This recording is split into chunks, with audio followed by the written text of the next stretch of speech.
April Ferreira is with me today. She is the next fighter headed for the 13th instalment of the Gobsmack Perth Corporate Rumble. We discuss family, having kids during COVID, the loss of a mother, and her lead-in to the April 5 event. Special thanks to Morgan Environmental, major sponsor of today's guest. And as always, Gobsmack, Sports Mouthguards, MVP Real Estate, FMR, Building and Construction, Studio 22, Counterbalance Fitness and Brightside Live. All major sponsors of the 13th Perth Corporate Rumble. You got any questions before you kick off? No, I've listened to a few of the podcasts. They're long. They are so long. They shouldn't be. Was Kiri's the longest? 3 hours? Kiri did talk a while. We did edit a fair bit out of that. She did love a gas bag. Yeah. No, the record's 4 hours 40. Wow. It's a few years back. She just kept going. And I do like to sit back and listen. I know I sometimes think, geez, I talk too much, but also some people aren't that chatty. It's hard to get them going. Yeah. But the first lot I was doing, I was looking back, they were like 32 minutes. Oh. And that was a stretch, getting 32 minutes. Yeah, okay. But now, it's because there's no structure. I know. Probably suits a PCR so well. Yeah, doesn't it? exactly. There's no structure. I've got a list of questions. I don't ask any of them. But, yeah, that's it. No, there's no real start and stop. Yeah, good.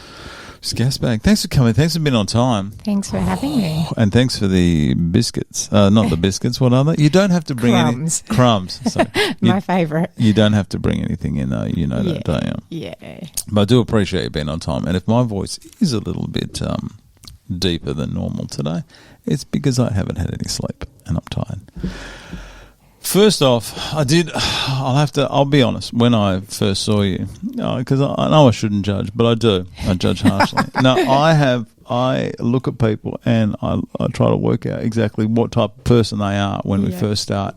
And then I like to be proved wrong.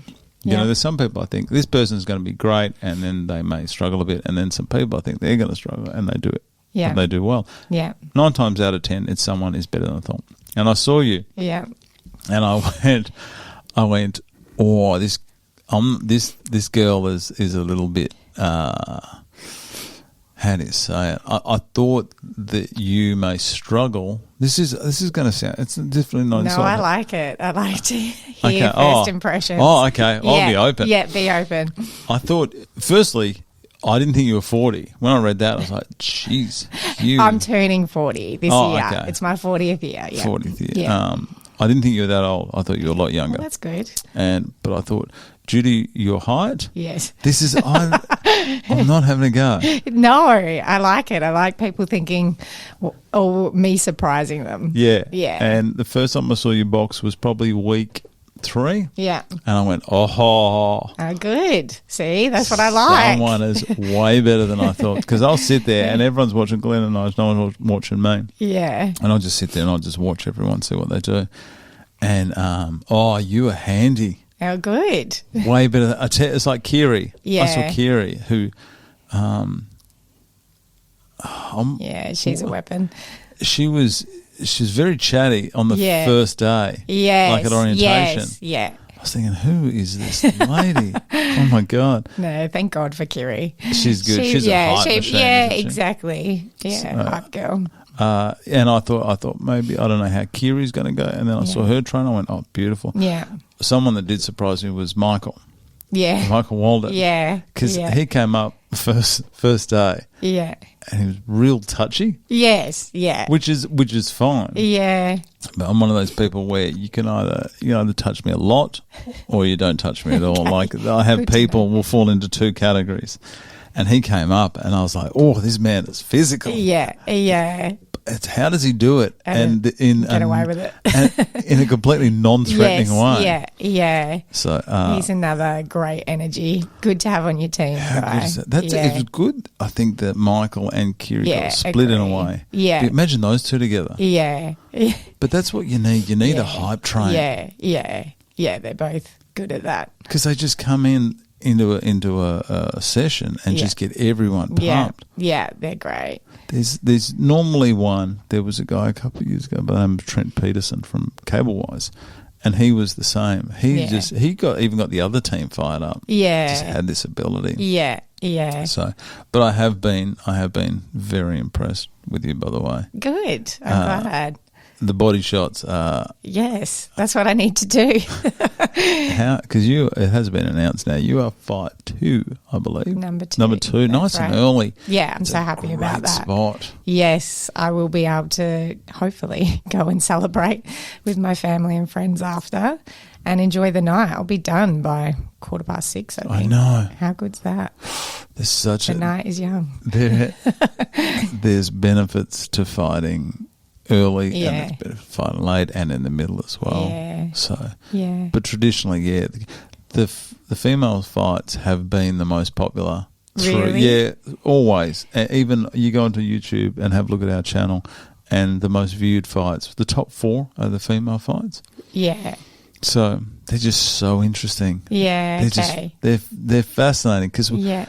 I think whether we're like men, whether we're sort of stuck in the 80s or something, but we're still coming to terms with female fighting. Yeah. Because it's not, it doesn't seem natural. I'm not saying it's bad. It's great. No, I agree with that. I think my family and friends will find it hard to watch.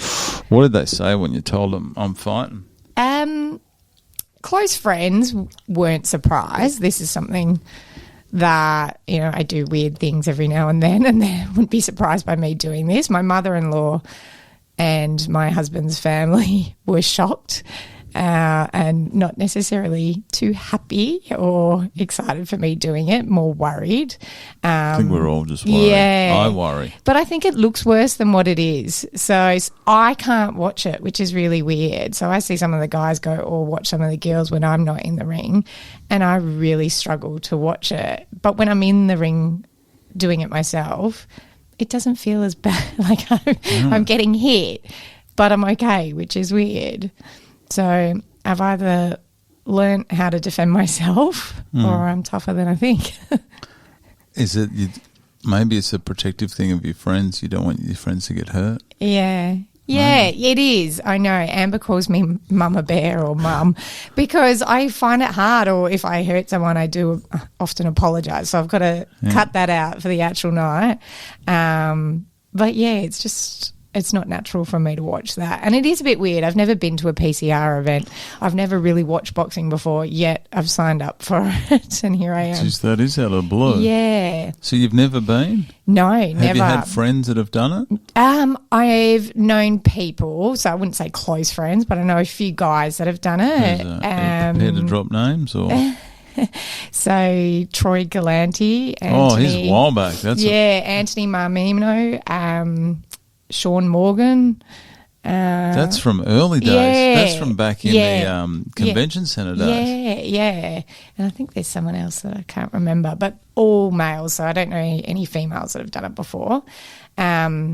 And I just thought it was going to be a really good experience. I wanted to get fit, and I'm someone that I'll sign up to something and I know I'll dedicate myself to it. So I thought, this is a really good way to get fit, as well as an opportunity for me to fundraise for a really important charity, which I've been meaning to do for so long. I feel like I support a lot of my friends and so forth when they do amazing things fundraising, that I've really wanted to do this myself, and I've been happy with how much support I've been given from my friends and family around donations. Yeah, it's been really beautiful and overwhelming, and I'm really proud, regardless of the outcome on the night. I'm proud of what I've been able to achieve to date.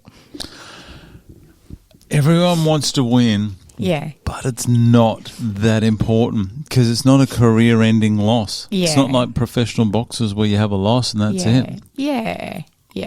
I mean, I'm definitely out there to everyone's win, a win. don't you worry. And I'm going to be one and done. I'm not going to be one of these returning boxers. This is me going all in. You got five people returning. Yeah, I can't believe it. And good on them. But, I'm just definitely... to point out you're 17 days away. Yeah, it's crazy, and I'm ready for it, to be honest. So the training is quite intense. It's all consuming, and I'm all in. So I'm like, this is my one opportunity, to give it my best, and I will, and I hope I take out the win. But yeah, this will be my last. I think the only regret I ever see, this is from people who win or lose, the only regret that I ever hear about is not training harder or not taking it in. Like everyone's like, I want the event to be here. I want to go. Yeah. And then they go, it's here and it's over. Yeah. And they just think, I wish I would have absorbed more of it. That's probably why so many come back. Yeah. Yeah. Because I do see a different attitude. People like Jared and Riley. And they are take it all in. Yeah, because your blue team, obviously, you've got majority of them coming back. You got Joshy Pryor. A lot. I know, and good on them. I think that's a good call out. I feel like I'll be really nervous and overwhelmed just doing the walkout when the music plays. You got rehearsal though. Yeah, but still when everyone's in the room and I know all my family and friends are there and I'll be nervous before the actual fight, it'll probably be hard to take it all in and enjoy it. But yeah, I'll do my best, and then it will be over so quick. That's the other thing. It's hard to enjoy it because you're just in it. It's 6 minutes in total, the actual fighting, which doesn't sound like much, but I know it'll feel like eternity when I'm in the ring. I can only imagine the adrenaline pumping through your body. Yeah. I'm looking forward to that. Yeah. And I will try my best just to enjoy it and get the most out of it. And I'm looking forward to that moment when I finish, and it will be like, wow, so much work and effort has gone into that moment, and now I can enjoy myself. Oh, yeah. Yeah. And you will. I will. I haven't had a drink it'll be 3 months by that point, which is pretty good for me. I do normally quite enjoy having a drink. So I saw some of your photos. I went through social media, all of them. Yeah, so I think it was a good opportunity for me to have a bit of a detox. And I thought, you know what, if I fully invest into some fitness side of things, this will be good. I'll get a bit healthy, and then when I finish, I won't feel so guilty enjoying myself. I normally ask at the end, but I'll ask now, the aftermath, because even I have it come down. I'm not even fighting. Yeah. But I know that after the event, I have the old post-fight blues. Yeah, okay. And it's nice for me to relax afterwards. Yeah. But have you got something lined up for what you're going to do afterwards? I do. Tell me. I've got 3 holidays. So I'm really excited. The first one, I think, is a couple weeks after the event. And it's because my school year group friends, we're all turning 40 this year. We're going on a girls' trip to Langkawi.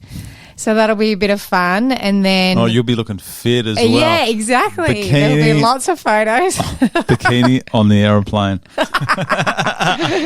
I've got this body for 4 weeks. I'm showing everyone. I know. I was actually thinking that. I was like, I wonder how quickly I'll lose the body. Nah. I mean, I don't know. I guess we're in it and working out every day, so you feel a bit more toned than as soon as that stops. I mean, I plan on having a proper break, doing nothing for a while after. You look so similar to what you did when you were younger. I was stunned. Really? Yeah. So we'll get back to your travel, but I just only because I've got a couple of photos here. What photos? I went back. What have we got here? This is. Oh my goodness, that is hilarious. How did you find that? That's from 18 years ago. That was my 21st. Oh, don't worry. I get younger. I got you from school. And I'm married to that guy, so we're still together. I got you from school. Oh, don't. That is hilarious. Is that year 9? I don't know what that is, but that's embarrassing. Thank you, Natalie Williams, for sending that one through. Oh, wow, that is terrible. So, yeah, that's the tomboy. And that first one's your husband there, Francois. He looks very different these days, but yes, that's who I'm married to. So Spanish? Yes, he's... Francois. Yeah. Such a cool name, Francois. Yeah. It's way better than mine. Oh, way better than mine. But way better. He gets Frankie for short. Oh, I wouldn't. Yeah. I'd refuse. You know I'd say why? Francois. And I'd get people that if they say, if you don't say my name in an accent, Don't talk to me. Well, I think people struggle to say it. So he just, being at school. Francois? He just sort of changed it and thought, you know what, just call me Frankie. It's easier for everyone else. But I think he does love Francois, yeah. Go back to the phone. When I see him, I'm going to be calling him Francois all night. For it. Because I like saying that word. He'd love it. Francois. Yeah, he will love it. Yeah, he will love French. Yeah, so his mum's French Mauritian, and that's the French side of the name, and the surname Ferreira is Spanish. He's so foreign. He's so exotic. So exotic. So tell me, besides this, all the high school girls turn 40. Yes. What else are the other holidays you got planned? So my husband, or Frankie, or Francois had a really successful... Don't you dare say Frankie in this household. Okay, Francois had a really good sales year with his job. What's he do? So he works at Salesforce, and he's in sales, so that's a tech company. Okay. And he was one of the top, I think, in Australia for his sales. Good one, Francois. But potentially globally as well. So it's going to be confirmed in the next 2 weeks. If he's in the top globally, we'll get to go to Sicily. No kids. First trip ever without the kids. So How old are the kids now? So 6 and Leo is 5 next month. How are you going to go without your kids? I'll be so fine. I can't. I'm bringing my kids to the hotel. Are you? Yeah. Oh, I'm bringing them up on the Sunday. So we're staying the 2 nights. Do you mean at Crown? Yeah. Yeah. Yeah, they're coming on Saturday and then they're up in their room. So we've gone to a double room or something so the boys can come. And they're like 11 and 14. I can't help myself. I don't like being on my phone. Well, actually, it will be a good test. I think I've asked my sister to look after them whilst we're away. How long? So we're planning a week with the travel time. So Frankie or Francois will stay on a bit longer, and he plans to meet a friend in Barcelona or something. And Barcelona. and I'll come home and look after the kids. But I think a week, my sister doing school drop and pick up is going to be more than enough for her. So she got kids? No. Oh, I know. That'll be a she'll test. move into my house for the week and just basically play me for the week. Good luck to her. Oh, that's going to be a baptism of fire. Yeah. What are your kids like? Are they good kids? Or are they just live-wise? Yes, I would say they're good kids, but they're 5 and 6. They're young, they're boys, they're wild, high energy. And they love their Auntie Mandy, but I'm sure by the end of it they'll be missing Francois and I. Mainly Francois. Yeah.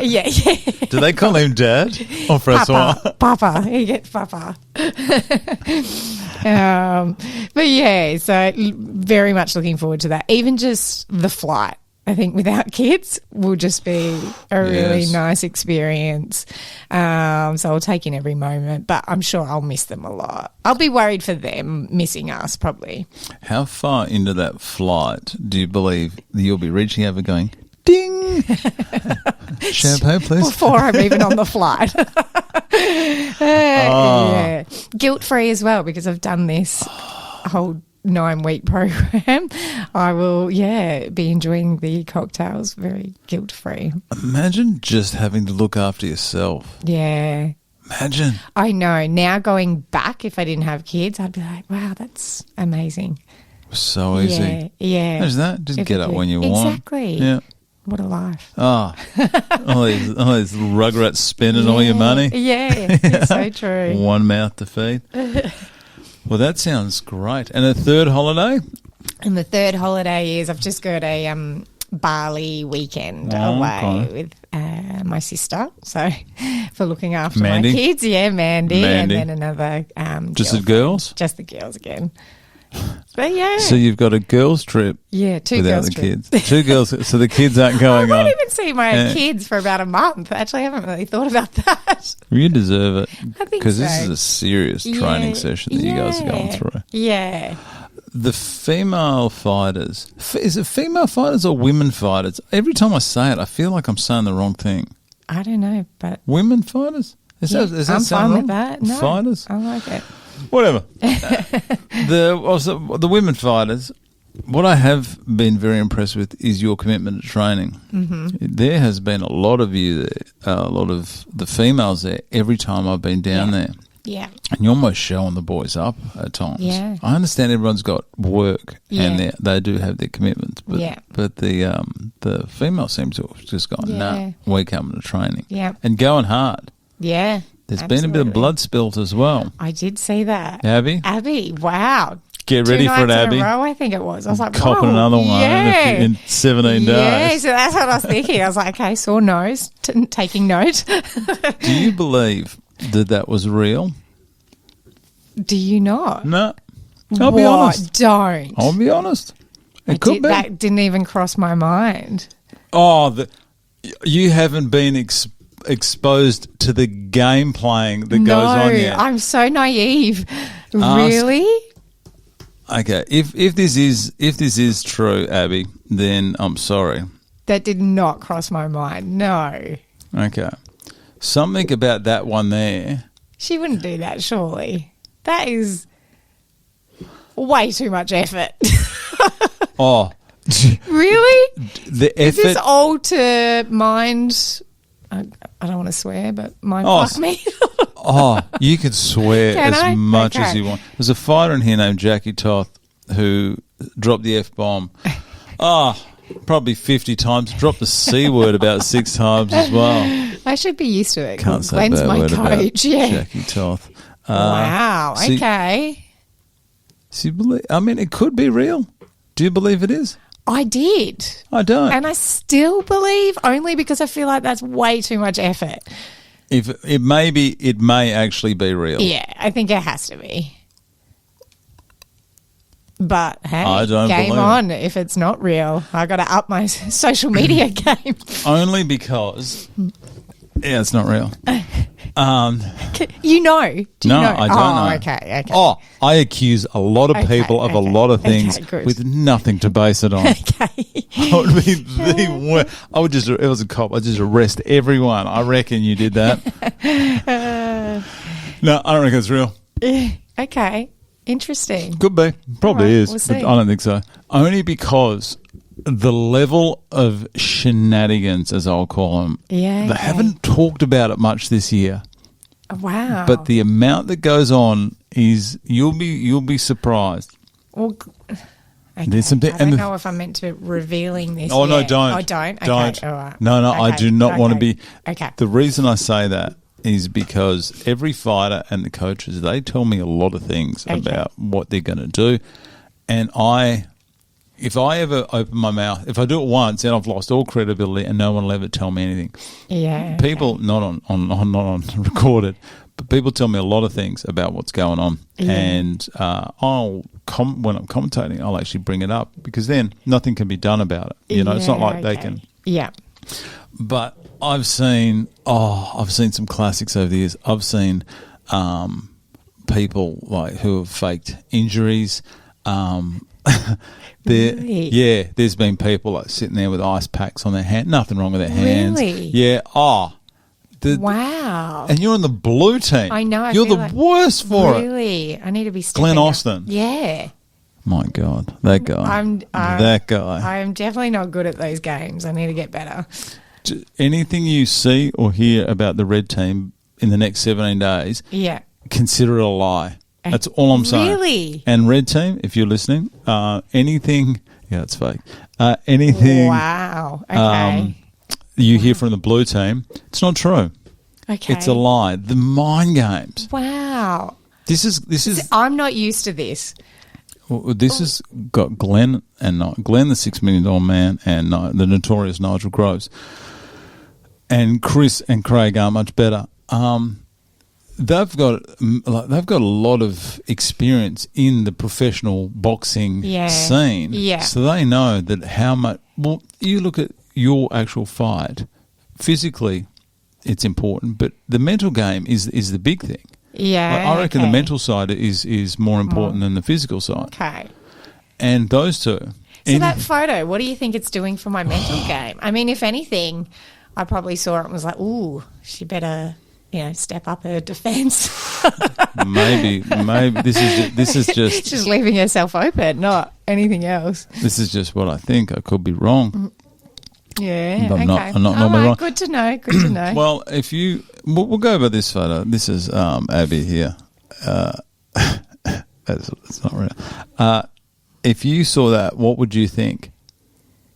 If you think about, you really think about it, Yeah. if you saw that, what would you think? You'd think, oh, maybe the nose is a little exposed. What are you going to do? You're going Go to for the nose. Yeah. Yeah, And what's okay. your strongest point? What's your strongest part of your fighting? Oh, the nose. No. Oh, the body. Your Okay. Okay. I all the- see. Okay. See? You are messing with my mind.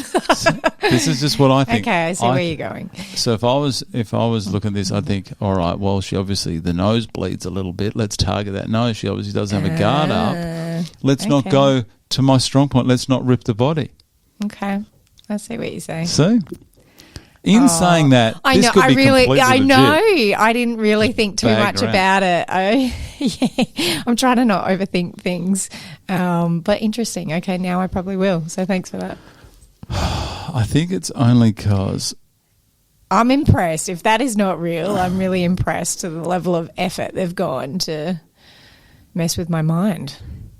do you know why? Do you know why I don't think this is real? Yeah. Is because the amount of stuff I've done over the years on Yeah. Photoshop just to mess with people. Wow. Excessive. That thought did not even come into my mind.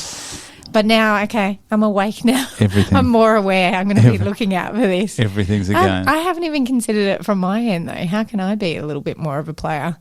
I don't know. See the way that is. You're not see buying the around it? blood. Yeah. Are you? Okay. And that there. Yeah. How'd it get over there? She had her arm down.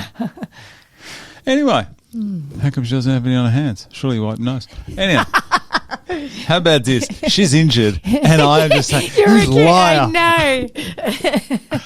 Wow. This sport is brutal. Okay. It's the mind games that are in Yeah. there. Yeah. So, look, there she goes. She's on a boat. That's something new. Let's have a look at your matchup artwork, actually. Okay. Have we even talked about your opponent? We haven't really, besides just now calling her a liar. Yeah.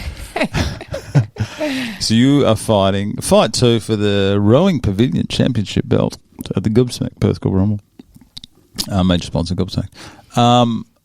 We should talk about what we even talk about. We talk about your travels now. Before we switch it too much here, Morgan Environmental, they sponsored Ben Vowles last year, didn't they? I knew it, and I could not think of it. He was a quality man. Yes. I like, and the guy that he fought was a good guy as well. But I thought Ben had that. Have you seen that fight? I haven't, but I've heard from Dan, who's my sponsor, that he got not knocked out, but hit quite early on. So his advice to me was to make sure I know how to duck.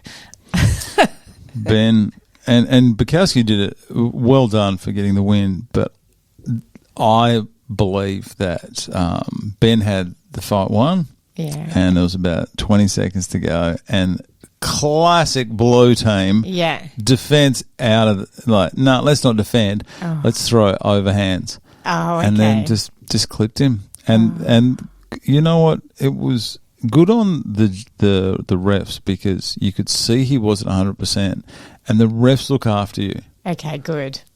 They do. Yeah, and they need to.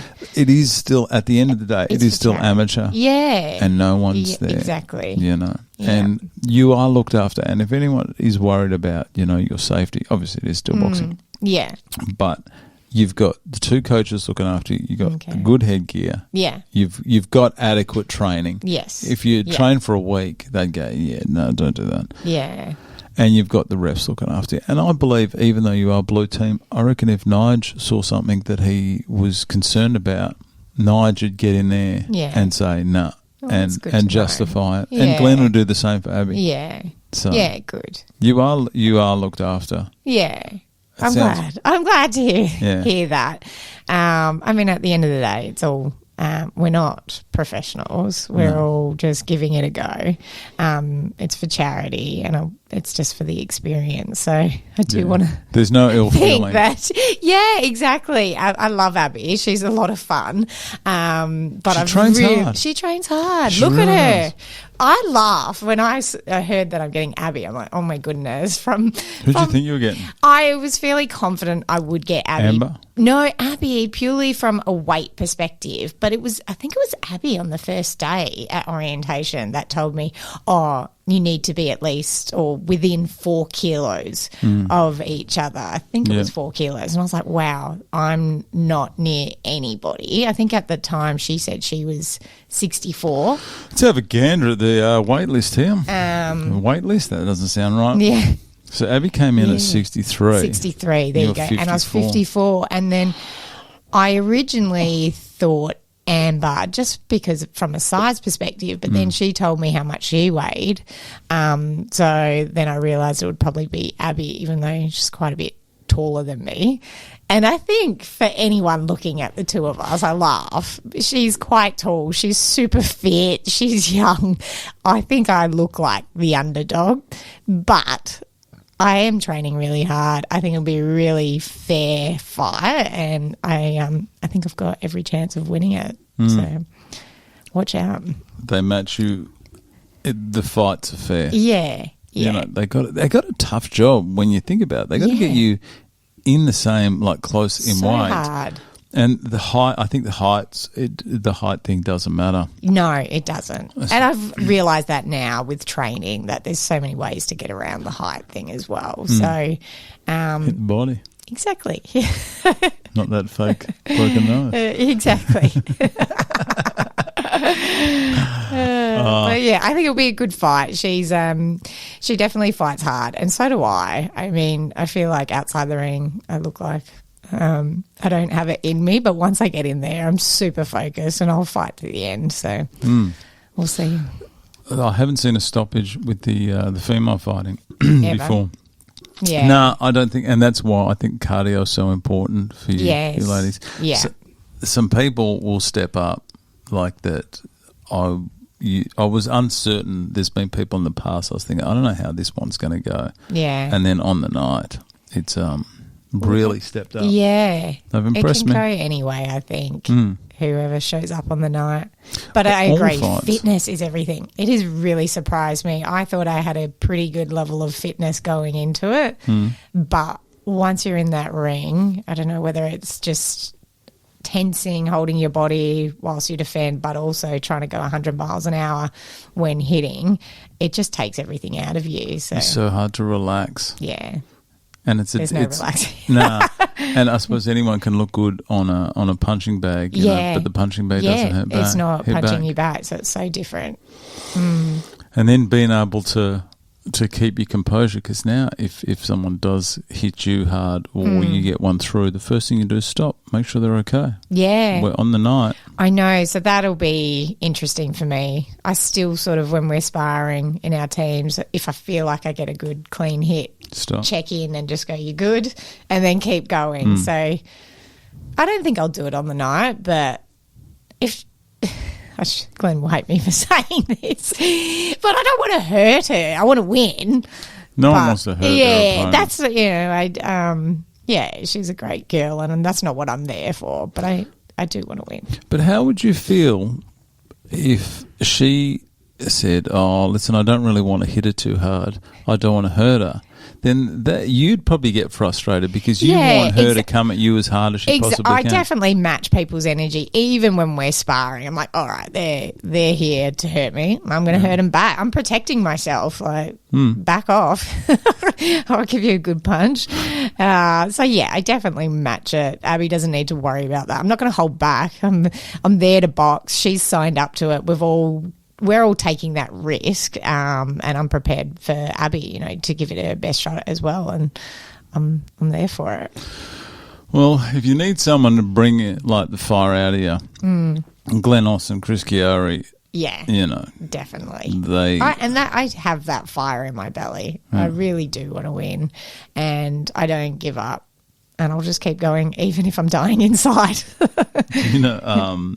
Yeah, you'll be able to hear Glenn Yeah. from the sideline. Will I? Oh. Yeah. Okay. Oh, yeah. Okay. He I'll goes have to tune everyone berserk. else out and I'll just listen to him.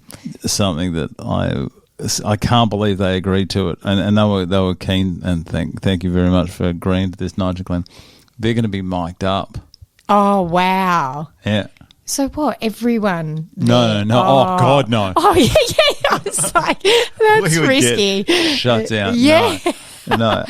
What's in it between for then? rounds, I got Okay. a button and I can turn it on and listen to the corners. So you can hear what they're saying to us. To you guys. Oh, wow. I mean, and during what are the you fight- going to do with that information? then? That's just what we report, like when it comes into the next round. So, like the advice they give you, and then see if you actually take it on board and do what's okay. said. Oh. Yeah, it's good. I Okay. think it's good. I Okay. definitely you don't need a microphone to hear him during the Okay. fight. Yeah, okay. You don't. That's good. It's so loud. I'm surprising myself. I'm responding quite well to that type of coaching. How do Yeah. you go being yelled at? Yeah, I'm coping. I'm taking it pretty well, I think. I just keep going and keep trying. I think being yelled at, though, he's not putting you down. No. He's no, trying not to at all. help. Yeah, absolutely. comes And from he a good knows what place. he's talking about. And I think it's also just a bit of frustration when he tells you to do something and you're fatigued. So sometimes you do something opposite and he gets frustrated because we've just been going over it. And I get it. Man's a roller But coaster. It is. But yeah, I'm enjoying it. Okay. Yeah, no, I really appreciate all of the investment and additional time and coaching he's been giving me. How have you found it since you've broken off into the teams? It's definitely stepped up. I was saying. Yeah. It's hard to explain it. It's really hard to explain because, I was putting it in before we split into teams, but I was ready for it to be split at the same time because I think people were starting to work out who they were partnering with, and it was always a bit awkward sparring with them because you want to show your dominance but at the same time not give away too much. So, yeah, I think it was a good time to split, and now we're all just really stepping it up, and you're constantly thinking, well, what are they doing? So I got to do more. So I naively came into this whole thing thinking, the 4 days a week, I can manage that. That'll be fine. But now I feel like every second I can be working out, I should be. That's sort of the mentality I have at the moment. But I'm not 20 anymore, so I also need to make sure I'm taking recovery pretty seriously. But I have been happy and impressed with how my body has coped with stepping up so much because, I just feel like at the moment I'm just doing whatever I can. You've really only got a week and a half left of Exactly. training. That's in my head. I'm like, let's just push it. So was that 4, 5, 6, about 7 sessions, and then you're done. Yeah. That last week is really just getting you fine tuned. And what you said before about how some people have regrets, and one of those has been, I didn't train hard enough. I feel like I can at least go into it feeling proud of what I have done, and that I don't think I could have done too much more. I think that if you lose, but you've done everything. Yeah, you go, I've really done everything. given it my most, so I'll be happy. If you lose by that much, I'll be devastated. yeah. I'm not going to lose. No. I'm manifesting. I'm saying if you did lose, and then you go, well, I probably shouldn't have gone. Yeah, to exactly. I gone don't to want that 21st. thought. Exactly. Yeah. us. Yeah. I want to talk a bit about you. Just it might change the tone a little bit. I hope that's okay. Yeah, go but for something I did because we're talking about the PCL, but I wanted to find out about you. Yeah. Firstly, are you happy to talk to me about your parents? Yeah, absolutely. Are you okay? Yeah, go for it.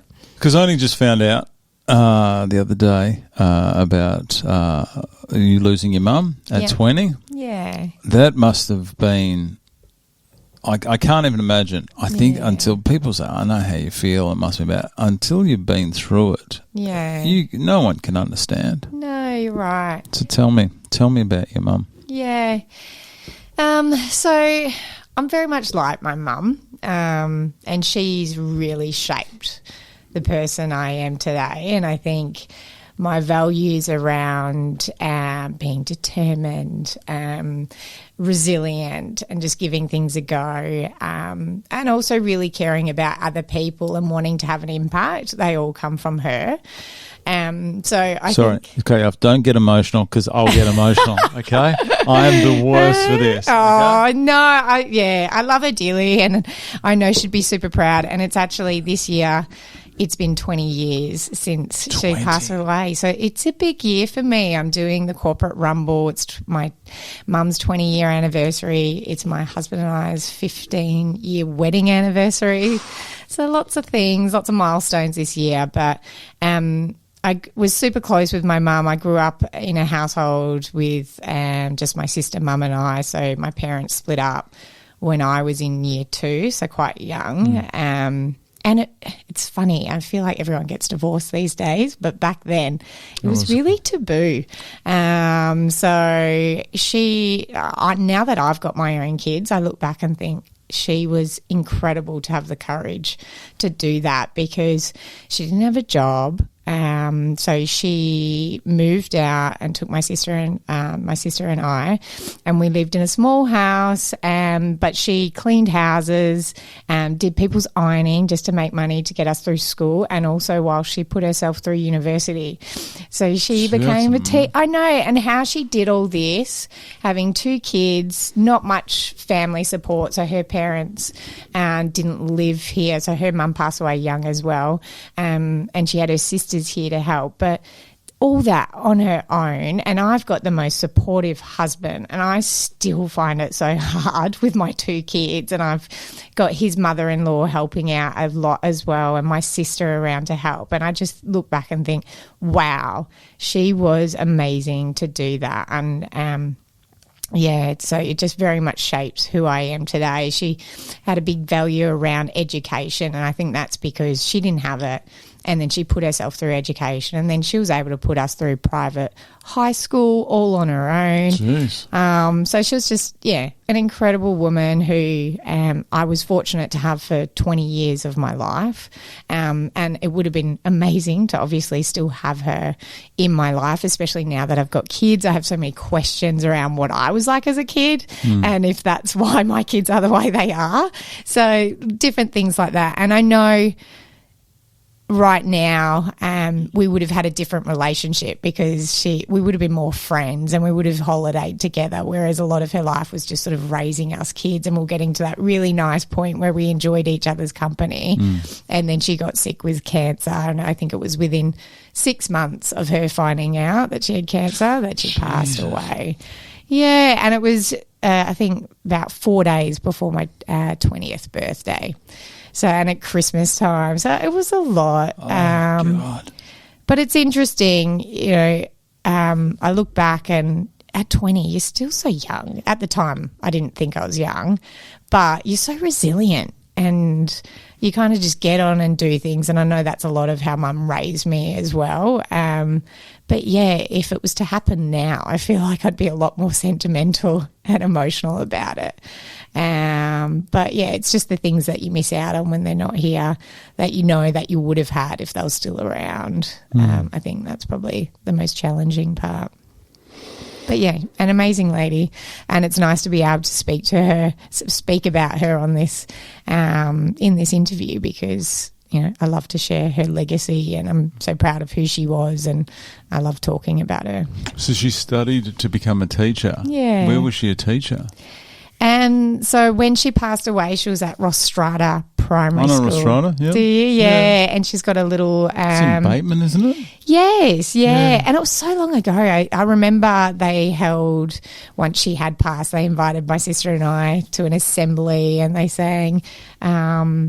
what's that song? A beautiful song, True Colours or something like that. And they've got a little... Yes, there you go, a classic. And it was so beautiful. And I think when you do pass away younger, so she was 50, she'd had her 50th, you do have such an impact packed on people, and the funeral was massive, and everyone was so beautiful with their support. And I do remember at the funeral feeling a bit like a celebrity, like, which is sick, I know. No. But the funeral homes walk you out. My sister and I walked up and said the eulogy, and there was a lot of attention. And then when the dust settles, that's, I guess, when it really hits home around, the loss of your mum. But yeah, she definitely had a really positive impact on so many people's lives, and it's definitely who I aspire to be like. She's very generous and giving. Some people did it tough in the 80s and the 90s. Yeah, so hard. I think of the life that she had and the life that I'm living, and I have to be grateful for her because she set me up for this life that I have now. But it just seems she must have done it so hard. Because you're right, when you mentioned, say, a marriage that ended, back then it was almost embarrassing. It was. We didn't talk about it. It was really odd. And then it wasn't until I think year 7, one of my friends mentioned that her parents were breaking up, and it was the first time that I said, oh, so are mine. Or maybe it was a bit earlier than that, but it was the first time that I felt like I could speak about it to someone. Yeah, it was just different. I also, what school did you go to? I went to Winthrop Primary and then Winthrop Baptist. No. Maybe it's being around kids, obviously they're Catholic schools. Maybe it's that as well because, the religious families don't split up maybe. Yeah. Yeah. I went to high school and stuff down there as well. And I was Corpus Christi. Oh, were you? Yeah. And my parents split as well when I was like in year 8 or 9. Yeah, okay. And we were the odd ones out as well. Yeah. But nowadays it's different. It's sad. But people are a lot more open about splitting up. And, for good reasons too. People are not staying in unhappy relationships anymore just because it's the thing to do. So... But the people, I'm not saying that everyone's situation's different. Yeah. But do you think people put in the work like they should? Some people. Some people like maybe put in a bit of effort. Maybe. I'm sure some people. There's some. Not people I know, but some. Hypothetically, yeah. Yeah, some people I'm like, well, you don't really try. So but that's everyone's own choice what they do. Yeah. But the resilience thing, that's what I'm worried about. Nowadays, because no one's got it. How easy? Agree. How easy is it to blame someone else? I know. How easy is it to not be accountable? Yeah. So easy. So easy. So easy. Let's play the victim today. Let's get a promotion. I'm not bitter. Oh, it hurts. No, it doesn't. So you got 2 boys. Look at the ages of your boys. COVID babies. Yes. Yes. I was always interested to see what happened there because I thought there was going to be a big population boom after the COVID thing because obviously everyone's at home doing what they do. Yeah. How has it been? Have your kids been treated any different? Oh, not treated any different, but have you got any concerns around that? Because I think my kids were still quite young during COVID. So if anything, it probably was good for them that we were home all the time, spending lots of time with them, not going to work like in the actual office. So did you worry that how it's going to affect them, things like the vaccination? How would you go with that? Like, is there any... Because we don't know what's going to happen. And I'm not anti-vax. I'm not pro-vax. I know Kane Beck is very anti-vax. Oh, really? No, well, that's obviously his decision, and I'm supportive of that. Yeah. But I don't know. I just look at the kids that have started primary school this year. They're the ones born during COVID. Yeah. Yeah. Yeah, look, I try not overthink it because what's done is done. I went through that and we were all trying to do the best we could with the information that we had. Yeah, I had Leo during COVID, so Lewis was just before. They're 16 months apart, so really close in age, and that's a whole nother story. 7 months after you've given birth, you've gone, I want to put my body through this again. It wasn't quite like that. Lewis was IVF. Oh, okay. So he was quite difficult to conceive for. And then obviously Leo just happened very easily. Good job, Francois. Yeah, exactly. And you. Yeah. What about me in that? But yeah, that was definitely hard on the body. And also when they were quite young, that was really hard having them close together. And it was also at a time where I didn't have much family support because my sister was living in Sydney. My husband, or Francois' dad, was deteriorating with Alzheimer's. So his mum was very much caring for her husband, and Frankie was caring for his mum, and then I was caring for these two babies. And it was just it was just a challenging time. Tough. But with Leo, when I gave birth to Leo, it was right at the start of COVID, and my waters broke, and I went into the hospital, and I naively said, they went through a checklist of, have you had a cough or a tickle? And here we go. I know, biggest regret of my life, but anyway, we move on from that. I said, I had a little tickle. I'm too honest for my own good sometimes. And I hadn't been anywhere. It'd been COVID, so there's no way I could have possibly. COVID wasn't even in the state at this point.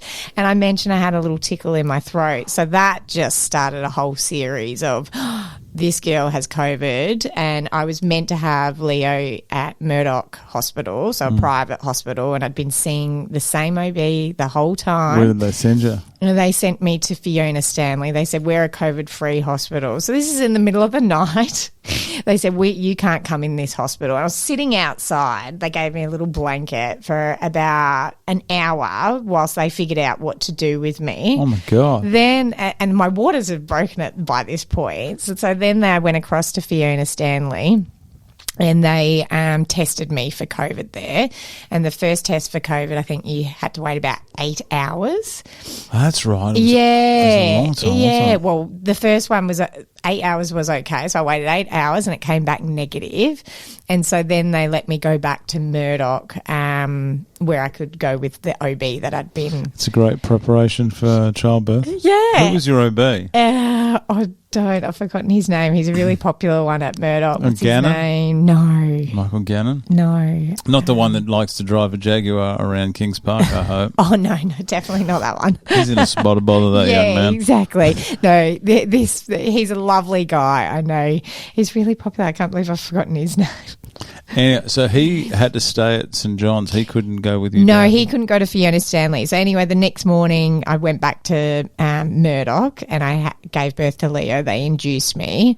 But as soon as I gave birth, I was... Had that tickle in your throat again? Yeah, I had a really high fever, was shaking, and they thought immediately that I had COVID again. So they took Leo away from me straight away. And then the second test for COVID took 48 hours. So I was in isolation after giving birth to Leo, straight after. Couldn't hold him. I couldn't see anyone. Frankie wasn't allowed in. People would come fully suited in to see me because I felt like a leper. Like I was cast aside. No one wanted to see me, and the hormones and just everything after giving birth just made me go a little bit mental. And I had this high fever, which turned out to be a really bad infection because my waters had been broken for so long. Oh, yeah, of course. They'd waited so long that I'd got an infection, and I should have given birth to Leo a lot earlier. So it was all clear in the end, and then I was able to get Leo back. But it was a good 48 hours of just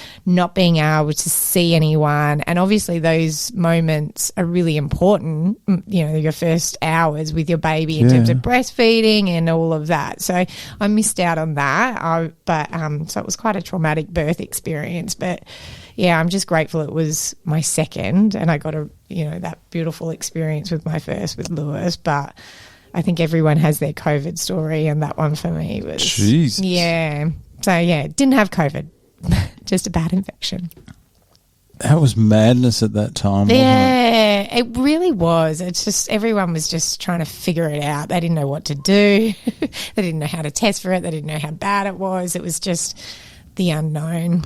And because it was that airborne thing, everyone was like, I can't see it coming for me. Yeah. I'm not, you know what, I wouldn't know. People bag out the government for what they did, but I wouldn't know what to do. No.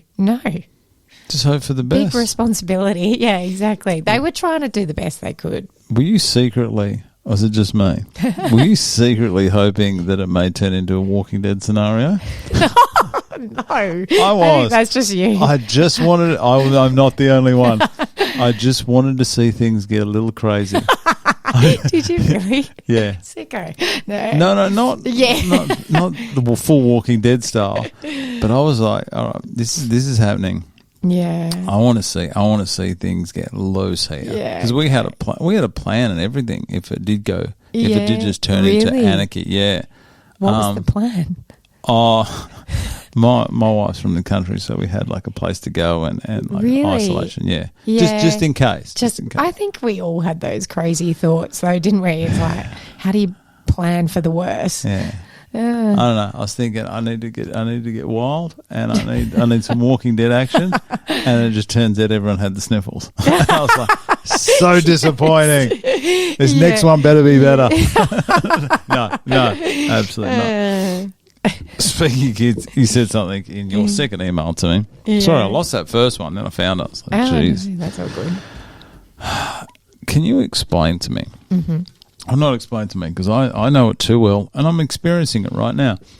Can you explain to the upcoming future parents who are yet to experience childbirth or be a parent what the level of fatigue is that you experience once you have a kid? Hang on. Yeah. Not only have you, I just realised you were locked down with the kids, so you couldn't even get out. No, wild. What's the fatigue like? Explain. How would you explain it to someone? You cannot prepare for the level of fatigue. And Lewis, my first baby, he was the best sleeper. The best? The best. Ever? Ever. Does he have a championship belt that says he should have one. The ever? best. Look, he had his own difficulties or challenges as a toddler. Yeah. But as a baby, I was like, wow, I'm really nailing this parenting gig. Sleeping. He slept through the night, I think, from about 9 weeks and never regressed. And I was like, wow. And I think I ran half a marathon, like in the early days. I was like, oh, this is good. I can still live my old life. But then Leo came along. How's the false sense of security? They lured you. Come here. It's easy over here. And then done. Yeah, and then Leo, I don't know what happened with him, but he did not sleep properly until about 2.5 years. There was just always something, whether it was he would wake really early or he would have nightmares or just when you think you got it right, it would change it regressed so many times. And, yeah, that almost killed me, the second one. The sleep deprivation was something else. And I recall he got really sick around 9 months of age. I think it was bronchitis or something like that. Bronchitis. No, then there's another one. Oh, the next one. The next one. Yeah. And he was really sick, and that was really the start of his poor sleeping habits. But I just didn't know if I was going to get through it. He went about a week of not eating and and just screaming, and I thought this baby hated me because he would hit me because he was in so much pain. And I just, I had one of those moments where you're like, I don't know what to do anymore. And thankfully, like, he got better and it was all okay. But that week was probably one of the hardest weeks of my life. I just remember it. And then I went back to work not too long after that, and I think it really saved me. I just needed something else, a bit of structure, routine, and I had an amazing boss at the time. And yeah, I think if I hadn't have gone back to work around that point, my mental health would have deteriorated quite badly. I needed something else. Isn't it funny that you need something that to a normal person they want to avoid? Yeah. Where you just want work. Yeah. You just want something. Yeah. I mean, I used to get sick of going to the park every single day. Oh, that park. The parks. And I'm finally out of that. How good is it that the kids love that? Yeah. And the sand. Yeah. It's everywhere. Yeah. It's everywhere. How did you get it there? And my kids were runners and it was just always hard. But, yeah, I'm in a good phase at the moment with the boys. They're a good age and I'm really enjoying it. But I do sometimes look back and go, oh, wow, it was really hard in those early days. It was definitely survival mode. And you throw in sleep deprivation and your ability to make decisions. Resilience level. And I noticed I was more sensitive to things where I'm not normally a sensitive person, but things would bother me that shouldn't. And I had an awareness of it, and that's where I was like, okay, I need something else. And that was where I thought, work's probably a good thing just to get that time without the kids. And that's sort of what helped me through those early days.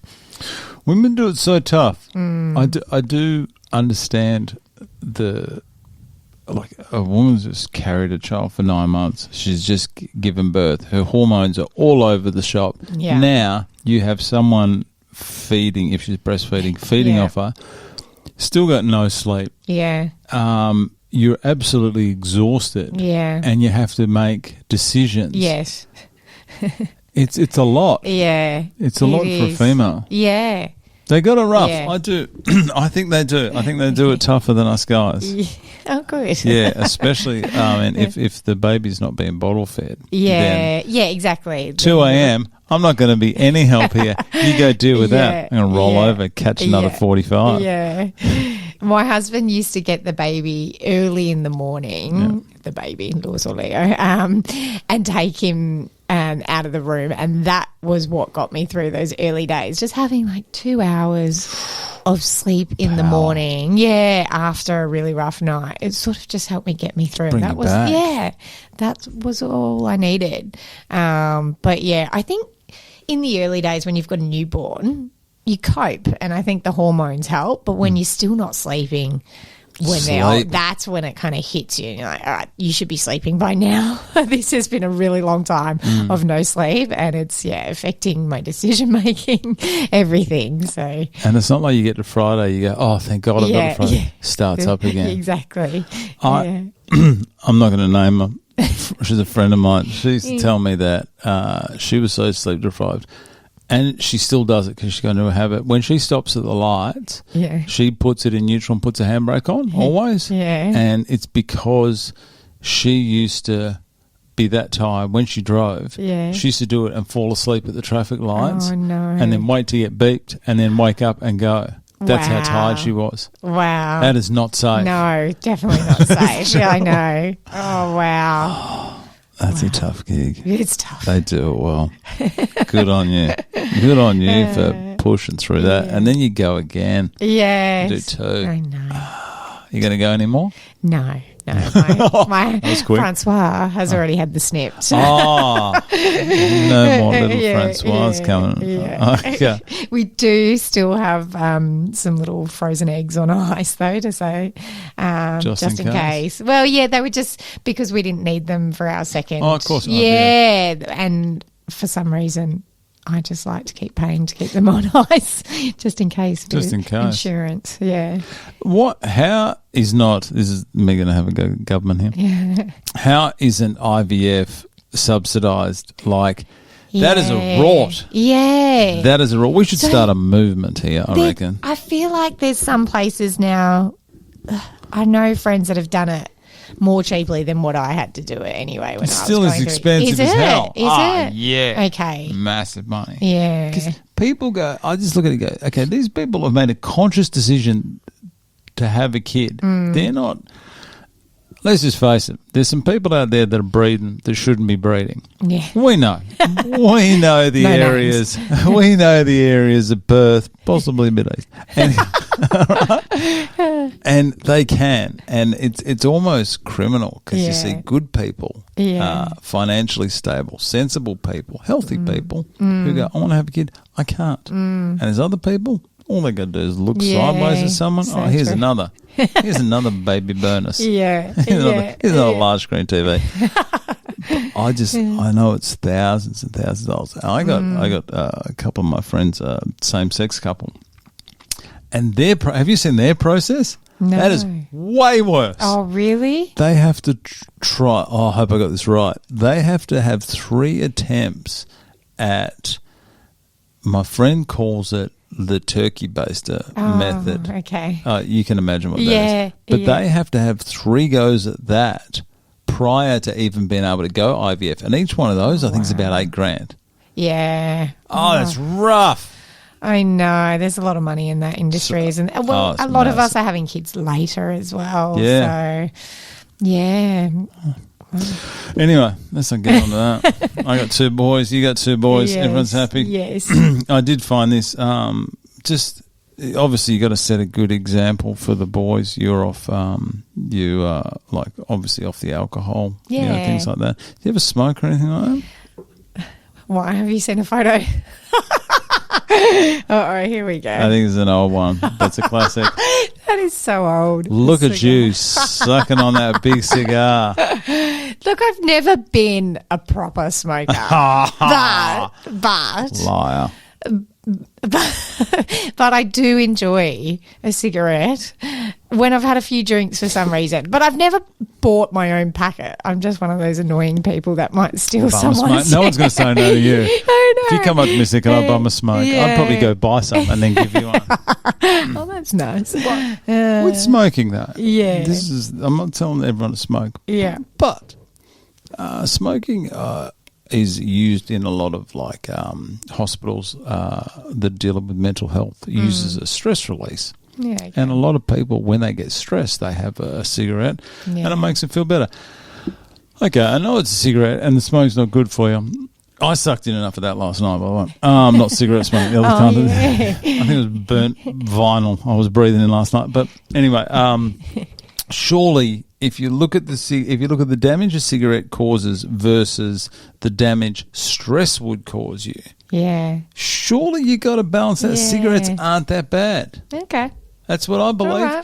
And if you're having a few drinks, I mean, Everything in moderation. alcohol's poison as well. Yeah. So, wow, that's true. Yeah. I would say alcohol's probably doing me more damage than smoking, than the odd cigarette that I've had here and there. And if you're a social smoker, you're just a social person. Social, that's right. It'd be rude for you not to have a ciggy. I'm a yes girl. That's my problem. You know what? I'm going to get one. I'm going to get some. And after... I'll do it. I'll love it. I'll probably get you pass out or something. No one. I'm a bit nervous because 3 months without sort of doing any or having any vices. Yeah. Just don't go too hard in the paint.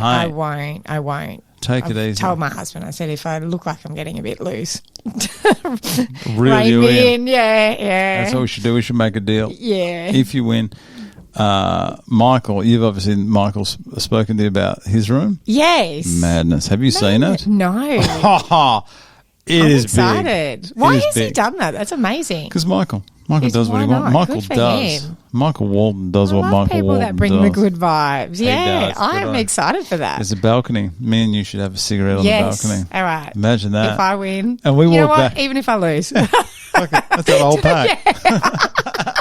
Done. And we'll walk back in, stinking of it. And everyone will go, God, look at these two. Yes, all right, done. I'll do it with you. Oh, it's good. I can get my hands on some now. Have you seen the price of them? It's all vaping these days, isn't it? Oh, yeah. Does anyone smoke these days? I don't know about vaping.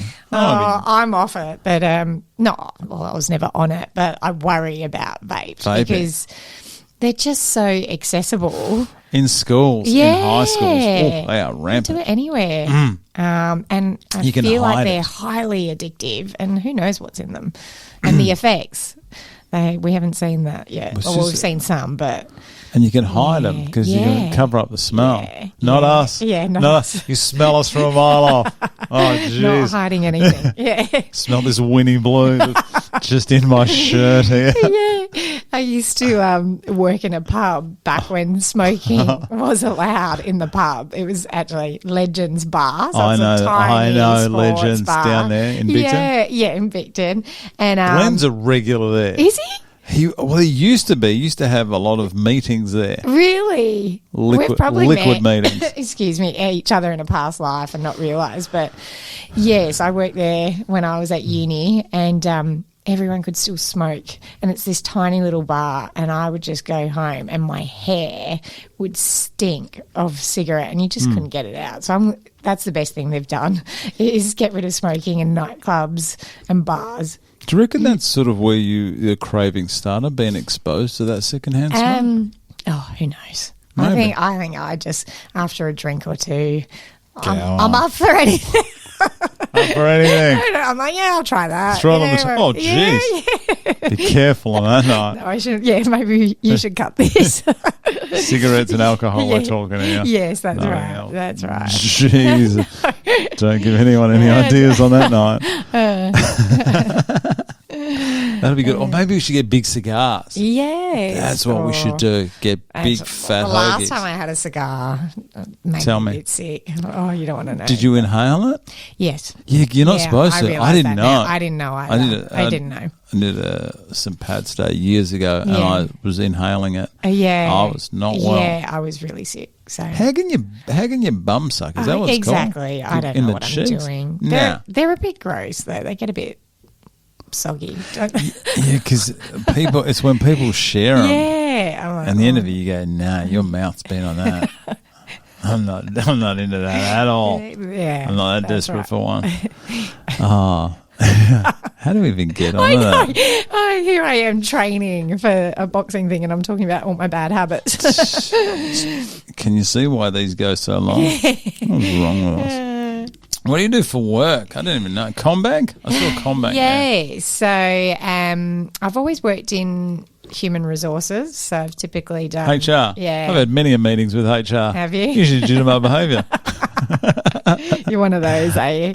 Yeah, so I've mostly done HR business partnering or leadership type roles. But since having the kids, I've only worked 3 days a week. So I've been mainly doing different project and covering secondment type roles. Is that part-time?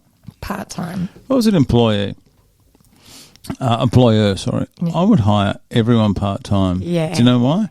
They work full-time. They work full-time, half-time Yeah. hours. Oh, Yeah. you do. You get two part-timers. Yeah. They will destroy a full-timer any day. Yeah, I definitely have learnt how to ruthlessly prioritise what's important and what's not, and also get comfortable with not doing everything, because before kids I was really ambitious. I would work long hours, and work was a big focus of mine, but my perspective has definitely changed, and I'm just a lot smarter with my time now. Here we go. Oh, I'm just joking over here. I think about cigarettes.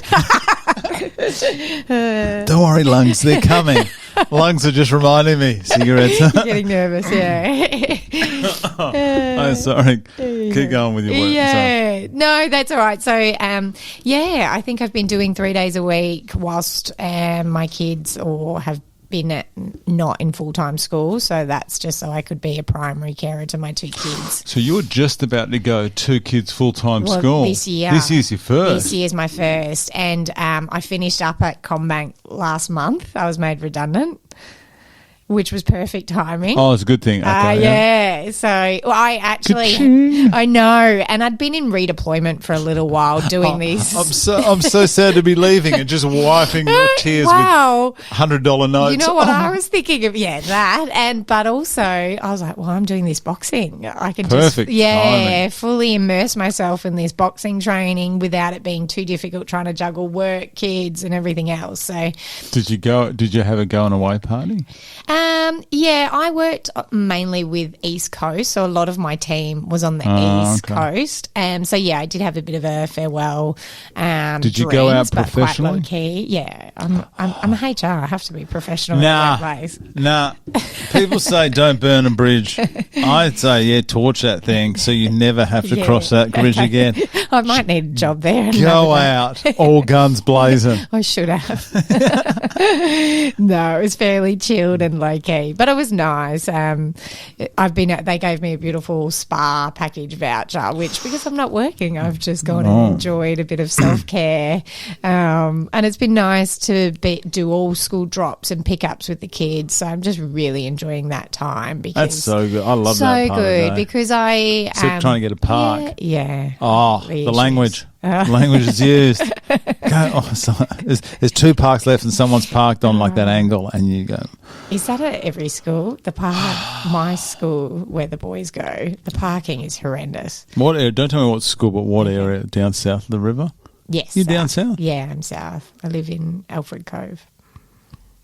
It's not St Benedict's, is it? No. Okay. That's private. Okay. They're public. Okay. Okay. All right. Only because the parking there is atrocious. Oh, okay. Yeah. Parking is bad, but I don't even know where we were going with I don't know. Just wonder why these things go for 2 hours. Talking about parking. We were talking. What were we talking about? We're talking about kids. Oh, my kids are full time now. Yeah. Yeah. And your job. We're talking about your job. So it is funny because my kids finally go full time, and that's when I decide to not work. You've had this planned all along. Yeah, it's working out quite well. Yeah. But, after the boxing and the holidays, I will, take it a bit more seriously. But right now, my Francois is really busy at work as well. So timing, I feel like all the stars have aligned and I'm meant to be where I am right now.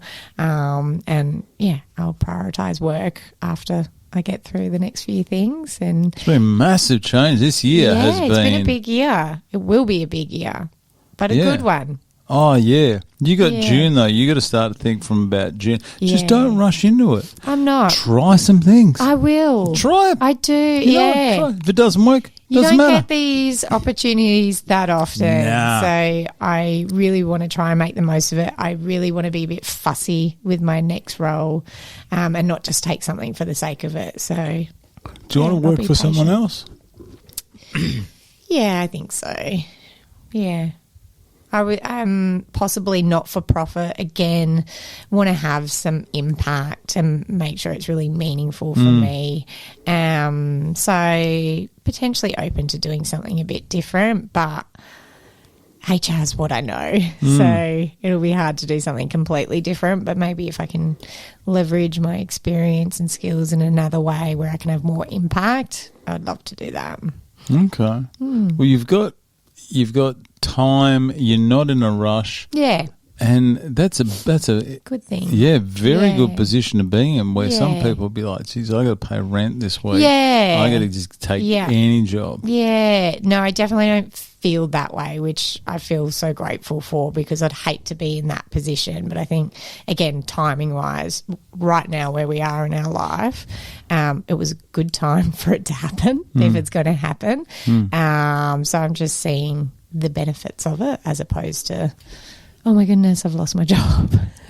If you couldn't be in HR, you had to go something completely different. Tell me. And think about it, though, not just the job, but think about how intelligent you are now compared to, say, an 18-year-old. Yeah. What would you do? Experience. What would you do? I'm talking anything. Nothing is surprising. Me, I'd go McDonald's. Yeah. It's a good Bring question. the house down. My mates would never go hungry again. Yeah, it's a good question. I think I'd definitely like to be challenged and fulfilled, but more importantly now is being able to balance my work with being a mum, but also having fun and living life.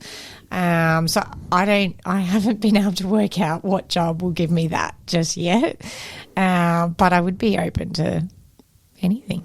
Can you imagine if someone created a job that went from 9 till 2, 4 days a week? Yeah. Imagine that. So good. That'd be So perfect. good. You'd have 2 positions, 14,000 applicants from just people that go, I don't need the stress and bullshit here. Yeah. I just want to drop my kids at school, Yeah. come have work, socialise, maybe have a long lunch, maybe do nothing today. Yes. That's what I do. Yeah. Go pick up the kids, go home. You know what's nice? Having Tell me that what's day. nice. Tell me what's nice, having April that Ferreira. day to do your life admin, not on the weekend. Hi. I mean, I know people just do it during work hours anyway, don't they? See what I do during work hours, not work. Yeah. I mean, I work all the time. Yeah. But it is nice. I mean, I can go back full-time now, which is good. But in my head, I'm like, should I try and negotiate 4 days? I mean, obviously, a lot of the roles I'm looking at in the market are full-time roles now, and I'm not restricted to trying to find a part-time job, which was a lot of the reason why I did stay at the bank for as long as I did in random roles, really, because I was super grateful to be doing the 3 days a week whilst maintaining, I guess, my seniority. Could you see a full-time role and go, I'll be honest, with my going hot and just go, with my experience, I believe you are even overpaying this. This is a 4 day a week. I could do this job 4 days a week. I'm saving you money. You would be foolish not to employ me. That's my plan. Should do. Going hard. I feel like I could do any job 4 days a week now after doing 3 days. I mean, it was challenging, really challenging the 3 days because work doesn't stop just because you're not at work. No, it just piles up and you cop it the first day. And I was working hours, on the days, and I'd attend meetings if I needed to because I never wanted to be the handbrake or, hold things up for everyone else because I was part-time. So I was flexible in that way. And I was just grateful to, have that flexibility because I wanted to not put my son in other care on those 2 days. He wasn't at kindy at that time. So, yeah, I feel like I was able to maintain my relevance during that time, but I didn't necessarily progress or do anything amazing. But now that they're both back at full-time school, I think I can invest a bit more time now into my career again. Just don't rush. But I'm not going to rush. Don't rush. Right now I'm investing in me. Oh, exactly. And now you've been given this second chance. Not second chance, but think about it. Your next job could be the one that sees you off into the sunset. Exactly. Wow. You want to pick the right one. Wow. Okay. I know. Yeah. Wow. I know. I tell you, it happens. I got a couple of years on you, but someone was telling me about retirement the other day. I was like, retirement? Yeah. The hell, I'm not an old man. And then I tried to stand up. Oh, my back. So old. Oh, tell me about it. That's what the training's been like for me every morning. How good is that one day of just looking after yourself just with nothing on? Yeah, it's amazing. So good. I know. And when were you made redundant? In February, I finished up, was my final day. So you had that time where you had, like, on the Monday, you go, I've got nothing. This isn't even my problem anymore. Yeah. This could be going on. Yeah. I don't care. I don't have to deal with this when I get back. Yeah. I was actually really lucky because... It's caused some problems before we leave. Yeah. Yeah. It was so good, actually. I was so lucky how it did all play out because... in the lead up to that final working day in February, it was my notice period, which was about 3 months. So, how productive were you in that 3 months? Nothing. Nice. And it was over school holidays. And my boss, she was, happy for me to prioritise the school holidays and the kids. So, since November, really, I've checked out. I mean, I was obviously available for anything that they needed, but that was time for me to look for other work and I wasn't ready. So I just sort of invested time in my kids. It was school holidays. Oh, yeah. Chrissy. Yeah, it worked out well. Festive. Yeah. You beach people? Yeah, love the beach. Love the sun. Sounds like a great sun. Yeah. Jeez, it's worked out. Everything's coming up April, isn't it? See? So I'm good. manifesting good things. Good thing. Pass some of that on to me. This is my year. Oh, yeah. Well, I was going to say your future looks very bright. Yeah, I think so. Great. Yeah, just need to get that belt in. Yes, that's what I mean. 17 days. Yes, I need the belt just to top it all. Have you seen them, by the way? Not in person. There was one at the gym. Actually, you're right. I saw one in someone's bag. Oh, no, there's one hanging up at the gym as well, isn't there? They did lend me one for a while. Yeah. Yeah. I mean, what do you do with it? How do you just mount hang it somewhere? Over your shoulder? Oh, yeah. You could do what you like. Yeah. Oh, what you mean once you've won it? Oh, well, yeah, that too. Oh, well, if you win it, if you're anything like James the Juice, who won it a few years ago, he was fight one. Yeah. He wore it. He wore his full kit the whole night. No, really? Didn't get changed. I'm pretty confident he still had his hands wrapped at the end of the night. Really? He was fight one. Oh, I'll be looking forward to getting out of my boxing outfit. No, I think people wear the belt while in like a dress or a suit. Yes, I'll do that. Or a medal. Yeah. Or, no, not an option. That fake blood nose. I'm still thinking about that. Yeah, you've got me revved up now. Now I have to win. Fake. If she's gone to the efforts of fake blood, I'm impressed. I'm just not sold on it. I'll be honest. Anyway. Do you have... I should ask you some boxing stuff now. Do you have any boxing experience? Because you look pretty handy. So I used to train at Counterbalance. I've done pad work before. And that was, so this was in your first trip there. Well, that's Under where Leone? I met Kiri. Yeah, I love Leone, love Zave, Craig. Actually, I first met Craig. I used to go to his gym maybe like 20 years ago, 15 years ago, a long time ago. He owned Fitness Results. On Canning Highway? Yeah, on Canning Highway. And that was the first time I was introduced to pad work. So he used to do almost like HIIT workouts. And I loved it. He's an amazing trainer. And my Francois and I used to go there, and I recall people used to say, wow, again, underestimating me, wow, you're actually quite strong. And so that kind of stayed with me with pad work. And then I recently got back into it at Counterbalance, and when I decided I wanted to do the Corporate Rumble, but I'd never sparred before. And that I feel like is a whole different ball game to just working on the pads. So I definitely have had an experience with pad work, but sparring is new to me. And then I also, in the lead up to the start of PCR, I found out one of my friends, school mum friends, her husband or partner was a previous trainer of PCR. Who's that? Matt Bryce. Do you know? That's ages ago. Oh, is it ages ago? If it's who I'm thinking of. Oh, okay. No, but there's still all the same, like whether you've done Yeah. it in PCR 1 or PCR 12, it's all sort of the same. Okay. Yeah. So I'd heard he'd been a trainer before, and I felt a bit clueless going into this program. And as it was getting closer to the orientation, I was thinking, oh my goodness, I have no idea what these other girls are going to be like. I didn't know how experienced they were.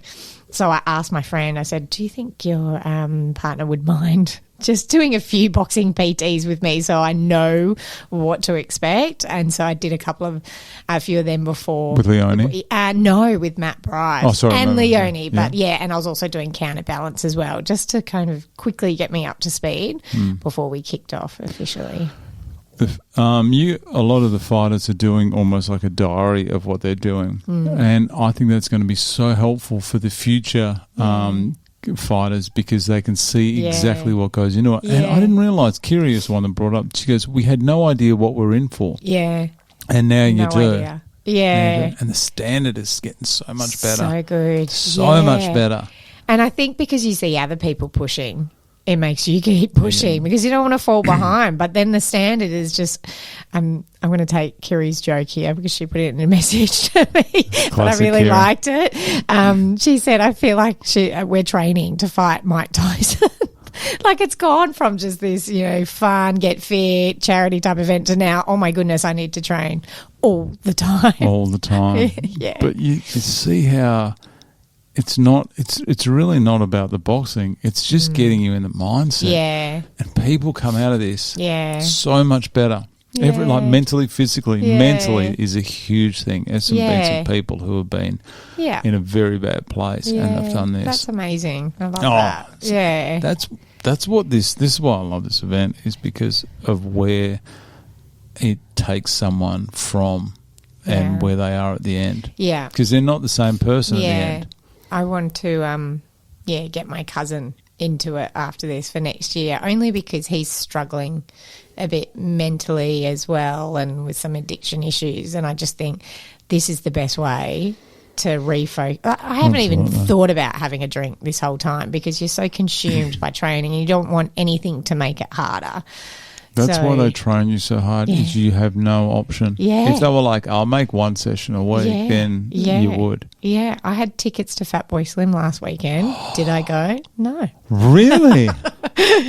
That's how committed I am. That is very committed. Yeah. He's a little bit early 2000s. I do like Fat Boy, don't get me wrong. I saw him at Brighton. Oh, yeah, did you? I did saw him at Brighton. I've seen him before in Ibiza. But sorry, all these. Let me just pick up all these names we're dropping here. I thought I was taking it easy with Brighton, and you'd pull out Ibiza. Just one up to you, but anyway. But yes, I didn't mind missing drugs, it. Though. I've never taken them, and I was drinking alcohol, and I was the only person out of the 200 that wasn't off my face. He's a bit of an old school raver, Fatboy Slim. He finished. Well, I heard that he finished at 9:30 p.m. last weekend. So I was like, I probably could have gone. Oh, yeah. How good would that be? I know. I was like, that sounds great. So like our event, finish at midnight. Yeah. Do you know, this is going to sound, I can't believe we're talking about this. This is how old I am. I was telling my wife about this. I said, all right, well, I finished the interviews on Friday because I have got so much work to do in the last 2 weeks, and I need 2 weeks to get it done. Yeah. So much research. I got to come down and I got to do tons of stuff. And I said to my wife, and I worked out when I worked my normal job, and I said, all right, so it's I said, I'm going to start on Wednesday before, and I'm going to get all my sleep in. Yeah. And I have to actually prepare, like almost build, like try to bank some sleep so I've got enough to go till midnight that night. And that is such an old... Remember back in the day, you used to go, let's go 2 days in a row. No way. No. So I'm going to... It's a big night. Yeah, so I'm going to be prepared. But by midnight... Yeah. Because I'm not drinking... Well, you have to have the cigarette with me. We will. I'll do that. I'll walk back to my room. My wife, you been smoking? Yeah. No. Yeah, definitely not. No. It's been standing way too close to April. I'll just throw you under the bus. Do it. Cigars. I'm sure Glenn can get his hands on some cigars. That'd be good. No, I'm avoiding the cigar. Didn't have a good experience. What are we even talking about here? Okay, so we know what your family and friends think. Is everyone just concerned? Has anyone that says, why are you doing it? Has anyone got a bit of venom in their disapproval? No. Big words today, considering I haven't slept. Look, my mother-in-law is very supportive, but I know she's struggling with the idea of me being in a boxing ring. But she's such a beautiful lady and very religious, and I think me signing up for this very much surprised her. So I think she's just a bit nervous that I may get hurt. She's not going to be there on the night? No. She's going to be watching the live stream? No way. I put up one video on Facebook and she said she couldn't sleep that night, and this was in the early days of me just sort of doing pad work, so maybe I've stopped putting things on Facebook, and maybe I thought don't give her I know it's just not her thing, and I understand and can appreciate just block her. that. Just block her on social media. I should do that.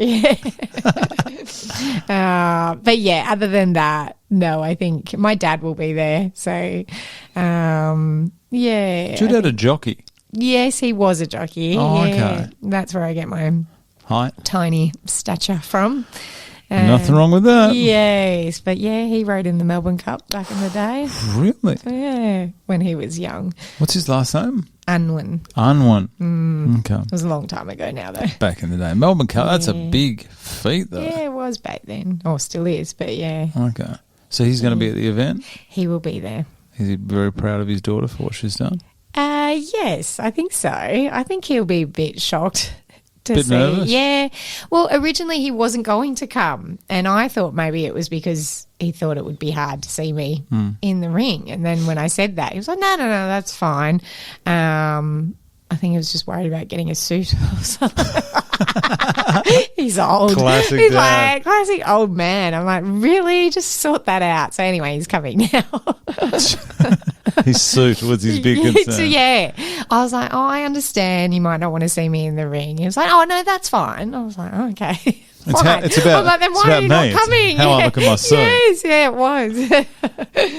I think family and friends, the sacrifice they make for the fighters, I think that can maybe be a little bit overlooked as well. Because they are your family. Yeah. Support, like family and friends, they do support you. Oh, so much so. And then they come on the night, and they must be. I'm nervous. I'll be honest. I'm still nervous. I'm just friends with you guys. Yeah. Some of them I want to see you get punched. I don't. I know. I keep saying to Francois, I actually call him Frankie, so now I find it weird referring to him as Francois. But I've picked up on that. I've picked up on that, and I appreciate it. But I think he'll find it really hard. He's saying Just he thinks I'll be right. A bit of an accent when you say it would be even better. My accent's terrible. Go on, say it. No, I'm not doing it again. But yeah, I'm sure he'll find it hard seeing me in the ring getting hit. But he's been incredible. He's been such a massive support. He hasn't drank for the last 3 months either. So he's been supporting me in ways by just, not tempting me with alcohol around the house. He's been feeding me well. And obviously he's still working and I'm just out there working out all lady the time. Lady of leisure. Lady of leisure. So I owe him a lot, but we're both excited to sort of get to this 3-month mark where we can have a drink together again, because we like to have fun together. We enjoy each other's company, and part of that is having a drink together and letting loose a bit. How long have you guys been married? We're coming up 15 years in May. Good on you. Still enjoying each other's company? Yeah, I met Frankie when I was 17. Who? Who's this Frankie? Yeah. Does Francois know about Frankie? How old were you? I was 17. On a Kontiki tour? No. Okay. In a cafe. Oh, okay. He was my boss, barista boss. Oh, nice work, Francois.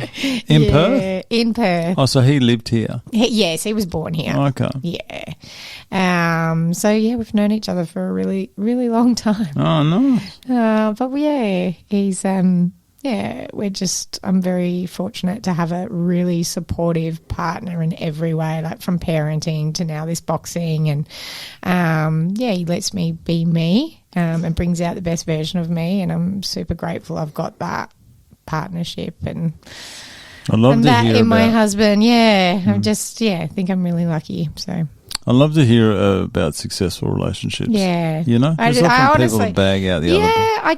I don't know how I got so lucky sometimes. Well, maybe you're a bit of a catch for Francois. Yeah, well, that's true. Thank you. You're right. Maybe. No, I think he thinks like that too. I hope so. Hope so. Otherwise, I might have to get a job soon. Let's get back to this piece. We're coming to 2 hours. Are we? Okay. Yeah. Well, no, we can go as long as you want. I don't mind. We got stuff to do. Your days off. I'm going to ask you a bit more about your PCR here now. Okay. So, Blue, how did you go when you went, all right, that's it? I thought you were going to be red. Did you? Yeah. Why is that? I thought you were going to be fighting Amber. And I thought Amber was going to go blue. Yeah, okay. Why? But Amber thought she was going to be red. There's so much that goes into these teams. Yeah. Because they also want to pick a personality that is going to thrive with their certain coach. And I'm not saying they go to that level of detail. It is. Wow. It is. It's a lot more involved than you think. Because there's some people that I think are not saying that one coach. You're going to get benefits from both of them. Yeah. But sometimes they'll see something and who am I thinking? Oh, geez, I could have this completely wrong. This is just my opinion. Yeah. Okay. Yeah. Is someone like Mel Brands, I believe. Yeah. I think Mel Brands is extremely fit. Yeah. And has got the ability to, I think she's got the ability to win. I think Aneva's got the ability to win. Yeah. I think Glenn has got the ability to push Mel's buttons enough to bring it out of her. Yeah, okay. And I think that's what she needs. Yeah. If that makes sense. Yeah. Not saying that Nigel couldn't. I'm sure Nigel could. Okay.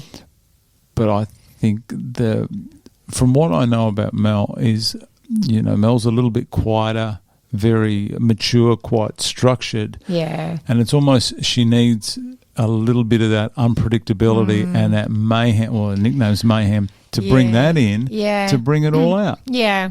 I love Mel and the way she fights. She looks so effortless and just looks like, it's so easy for her, and she's such a presence in the ring that, I'm excited to see her fight. But I agree, I think Glenn will bring out the best in her, and I've seen those little moments of where she comes out and gets that little rage, and I'm like, whoa, watch out. It's going to be a good fight.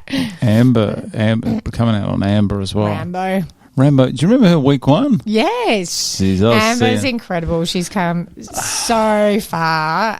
She's really worked out, what her advantages or like what her strengths will be in the ring. And good on her. She's like, I think out of everyone, she's done the biggest growth. And I think every fight will be a good one. Good one. Yeah. And the three, I mean, you put the three of you together and it's like a good, like a good sort of team there. Yeah. But then you also look at the red team and you got Kiri and Eva and Abby, and I go, those three shouldn't be allowed in the same room together. They're just like three troublemakers. Yeah, they're trouble. And they're all going to egg each other on, and it's going to be very good for them. Yeah. Oh, look, I love all the girls. Megan and I were really close at the start, so we had a mutual friend. So we just immediately bonded from the start as well. And everyone's just got good energy.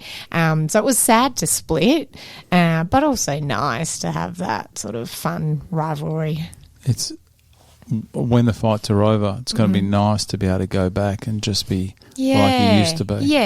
Yeah. And it is weird. I do find it difficult because I still consider us all one team. I feel like we're all on the same journey. We're all working so hard. And I admire that in everyone there. Everyone's doing their best. So that's why I think I do find the jokes and the rivalry doesn't come naturally to me. I'm more of a lover, not a fighter, yet I'm getting in this boxing ring. So I better work it out pretty quickly. But I think it's intent. There's no venom behind absolutely jokes. not. No. I find it funny. I'm better with people making fun of me than me making fun of people. Actually, I'm pretty good at both. Who gave you your nickname? Apes. Which one? Oh, the idea, Ferreira. Glenn gave me the inspiration for that. I had some pretty bad ones. Glenn has produced some. He's very good. He has produced some questionable. He still produced the greatest nickname, Jade from Gobsmacked. Jade Amanasco. Yeah. Jade Hot Tabasco Amanasco. Still the greatest nickname. I do like that. I can't beat it. Has she been in a fight, has she? I didn't know that. She fought in the last one. Did she? How'd she go? She fought Ella. She lost on points to Ella. Oh, okay. But Jade's a lot of fun. Yeah, she's. okay. I'm not 100% sure whether she's going to be at this event actually, but if she is one to watch. Okay, she's just as entertaining as the fighters. I hope she's there, and so I hope Rob's there as well. He's a good man. Yeah, the nickname's fine. I know I should. Oh, you don't like it? I give everyone not everyone, but I give a lot of people a hard time about their names. What about, this was the other option. Okay. April, I put you in intensive carer for Ferreira. That was my husband's. I was like, I think it's a bit long and a bit aggressive. That's not bad. I might play it safe here and just go, I dare you. That is pretty good. That's good. Nice one, Francois. It's a fight name. I think it is supposed to be a bit of fun as well. Yeah. So yeah. But Abby the baddie. That does suit her to a T, doesn't it? Yeah. Glenn's so proud of himself for that one. He made it that one too. Yeah. Glenn needs to slow his roll a little. Oh, here's Becky having a cigar. All right, last thing we've got here. We've covered a lot. Is there anything we've missed before we go on to your music? No. Missed anything? No, is there anything else you want to chat about? We've had a good chat. I'm good. I'm good. Nice. Your music, your walkout music. Yeah, what do you think? You're not sure? Well, You did live during the greatest period of music, which was the late 90s. That was so good. I think you're going to go something. It's not going to be Drake or Kendrick. Do you not know what I've gone? No. Oh, okay. No, I don't know yet. Oh, okay. I thought you knew. No, I'm trying to work it out. I don't think it'll be anything like Drake or anything. Oh, it is. Oh, no, God. not Drake. No. Thank God. No. That music's garbage. I think it's going to be Taylor Swift. Oh. I don't think it. I said I don't think it is. No. I think it's going to be actually something from the early 2000s. I think it's going to be something a little bit upbeat. Oh, you know me pretty well. As in upbeat. That was definitely what I wanted. Okay. I think it may be, well, considering you said a Fat Boy Slim, is it a Fat Boy Slim song? No. It's not? No. Is it a dance hit or is it a rock hit? It's not rock. I could go on for a long time here. We could push in 3 hours. I got Easy Bakes coming in 2 hours. Well, I did originally think I had to have something gangster. I know. And then I realised, I'm like, I'm so not gangster. What am I doing? Just tell me the artist first up. Macklemore. Thrift shop? No, I can't do that. Okay. Oh, can't hold Thrift shop would be pretty good. Yeah. Let's have a look at this. Have a listen. And the reason why... what would this point? Is I was thinking... It's one of the ads. That's all it is. Yeah, it's an ad. I don't have YouTube Premium. At what point are you coming in? From the start. From the start. Okay, what were you going to ask me? I was just... Because to your point, I wanted something from the start quite upbeat because I'll be feeling nervous. And when I come out, I want to be revving like to go. And if I had a few song options where they were slow and then the beat kicks in, I was like, I don't want to be slow. I want to come in, create a party, fight, and then get out. Don't run to the ring. I'm not going to run, but I'm going to enjoy it. You got 1 minute. 1 minute, is it? To get the ring. We do a rehearsal at 1:30. Okay. Thank you, Brightside Live, for changing that to 1:30. Okay. You made my life so much easier, and I appreciate it. Okay. You got a full rehearsal at 1:30 where you walk out. Yeah. We make sure your name's right. We get your timing. Okay. Okay. Okay. Do you want to play? Don't run to the ring. I won't. This is everyone. I've got a lot of information I've got to get out in that minute. Okay. And if some clown decides to do a Frankie Edgar and run his ass to the ring and get in there, and I'm like, well, I've got through one of your sponsors. That's all I've got. All right. Well, I didn't realise it was that long, but so I better listen. Minute. Well, just watch. Have a watch of the videos. I better watch this video. Okay. Not this video. Oh, okay. Do you talk over Francois a lot? I'm pretty sure I have undiagnosed ADD. I'll diagnose you. Yeah. It's a script. Yeah, see, Instagram's great for that. I've now got a lot of awareness. I tick every symptom. I just haven't got around to doing anything about it. It's like alcoholics. I'm an alcoholic. They go to meetings. Yeah. I'm just a festive person. Yeah.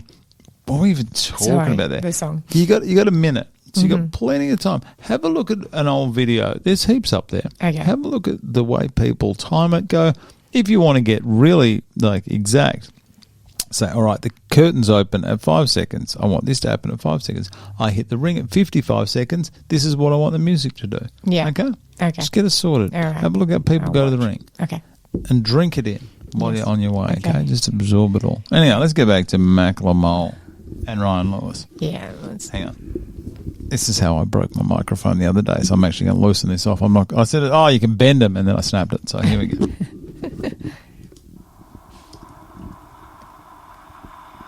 I'm pumped. This is different. This is not it. Have I? What is going on there? Is that an ad? This is not. What have you? Have I gone the wrong one here?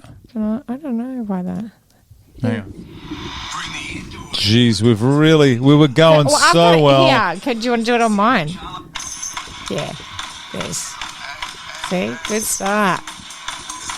I'll come out celebrating. See, party. Have you got dance mode? Not yet, but I will. What do you dance? How do you dance? Know. Tell me how you dance. I don't want to embarrass myself. So it's good. It's good. No.